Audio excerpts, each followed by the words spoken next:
بھگوا لو trap پر ایک اور کہانی لے کر کے ہم آپ کے درمیان آ چکے ہیں۔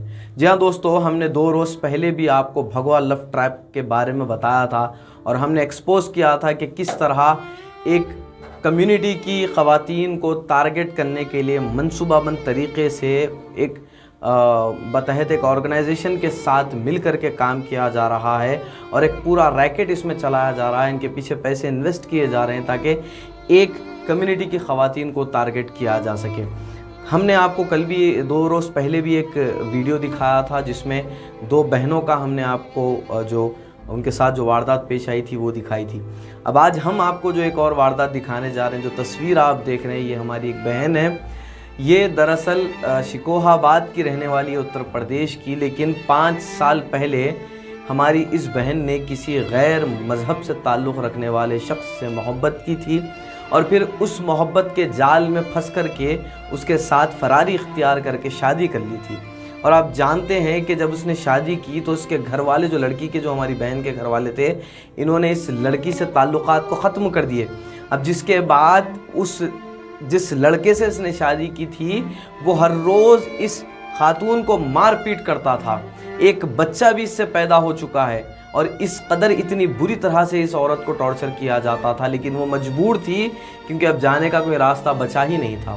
پیچھے پلٹ کر کے جاتی تو ماں باپ قبول کرنے والے نہیں تھے، کسی اور جگہ جانے کے لیے کوئی راستہ نہیں بچا تھا، تو اس شخص کا ظلم سہتے سہتے 5 سال اس عورت نے اس کے ساتھ نکال لیے۔ ایک بچہ بھی اس سے پیدا ہو جاتا ہے۔ اس کے بعد جانتے ہیں کیا ہوتا ہے؟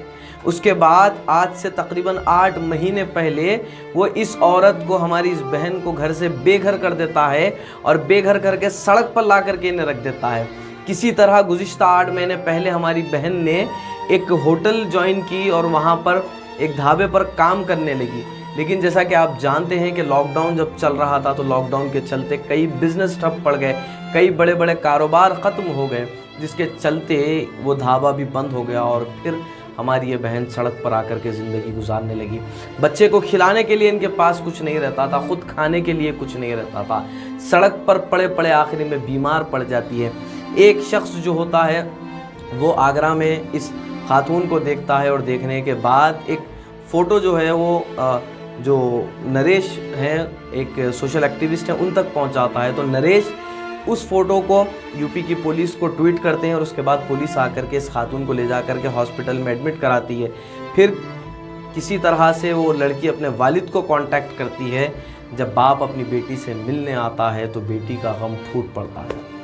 5 سال پہلے کی گئی غلطیوں کی سزا آج تک وہ بھگت رہی تھی، لیکن کیا اس بات پر جس طرح کا قانون لو جہاد کو لے کر کے، میں نے جیسے کہا، ایک لو جہاد کا نام دے کر کے قانون بنا دیا گیا جس میں فورسفل کنورژن کی بات کی جاتی ہے، تو کیا بھگوا لو ٹریپ پر بھی قانون نہیں ہونا چاہیے؟ دیکھیے، کوئی اگر اپنی مرضی سے کسی مذہب کو جوائن کرتا ہے تو وہ اس کی اپنی مرضی ہوتی ہے، ہندوستان کا قانون بھی اس کی اجازت دیتا ہے، لیکن فورسفلی اگر کوئی کسی سے جوائن کرواتا ہے تو وہ تو غلط ہے، یہ بات بالکل صحیح ہے۔ لیکن ایک ریکٹ اگر چل رہا ہے اس مسئلے پر، جس طرح لو جہاد کے نام پر مسلمانوں کو ٹارگٹ کیا جاتا ہے، اگر چل رہا ہے ریکٹ، تو پولیس کیوں فری اینڈ فیئر اس میں انویسٹیگیشن نہیں کرتی؟ اس طرح کے کئی معاملات ہم ہر روز دیکھ رہے ہیں۔ اب یہ لڑکی اپنے باپ کے ساتھ واپس تو چلی گئی ہے، لیکن کیا اب اس کی زندگی دوبارہ صحیح ہو پائے گی؟ اس مسئلے پر آج ہماری قوم کو اور ہم سب کو، ہم تمام سیکولر ہندوستانیوں کو سوچنے کی بہت زیادہ ضرورت ہے۔ اگر کوئی خوش ہے تو وہ اپنی مرضی ہے، لیکن کسی کو اگر مذہب کی بنیاد پر ٹارگٹ کر کے لے جا کے کچھ وقت، کچھ مدت تک انہیں استعمال کر کے اگر پھر انہیں اس طرح سڑک کا کر دیا جائے تو پھر کیا ایسوں کے خلاف کارروائی نہیں ہونی چاہیے؟ پھر آپ کے لیے ضرور ایک اور نئی کہانی لے کر کے ضرور آئے گا۔